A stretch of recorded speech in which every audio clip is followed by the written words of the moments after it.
It's Laura Eubanks of Design for Serenity with your succulent tip of the day, and I want to talk to you about a goof. I picked up this Cotyledon mint truffles at Oasis the other day, and it was out there in the full sun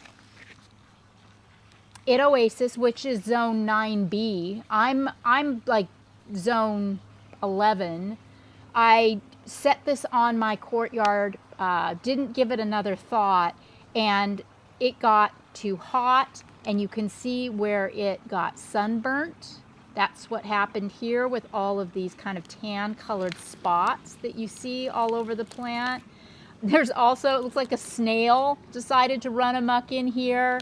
And my poor cotyledon is a hot mess, but not to fret.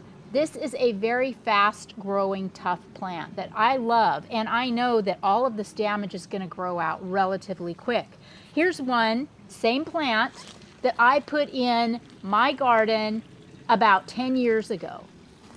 And you can see how beautiful it is and how full it is. I've underplanted it with Kalanchoe Lucier or paddle plant, and it is flanking a big Aluaudia procera, and we've got some Allodorthiae and some brevifolia, and even a little sleepy Dudleya bretonii right here.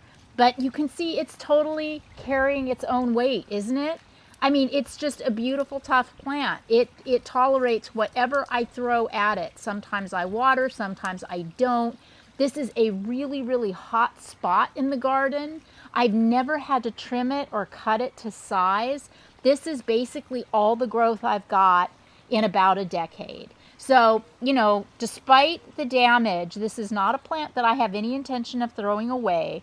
I'm going to baby it. I'll put it over in the garden of death. I'll let all of this damage grow out, and then I will find a wonderful home for it. The cotyledon, there's a lot of different varieties. This comes in kind of a silver and a blue.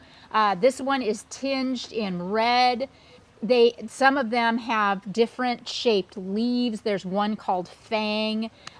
This is a plant that you can use in the landscape. I use it in pots. I absolutely adore it in tapestries. It is hardy down to 32 degrees Fahrenheit. It'll take the full sun coastally, needs a little protection inland, will tolerate drought like nobody's business, and really acts a lot like a crassula or like a jade. It's just a really, really tough, interesting plant that can be used in pretty much any application that you want. This has been Laura Eubanks of Design for Serenity with your succulent tip of the day.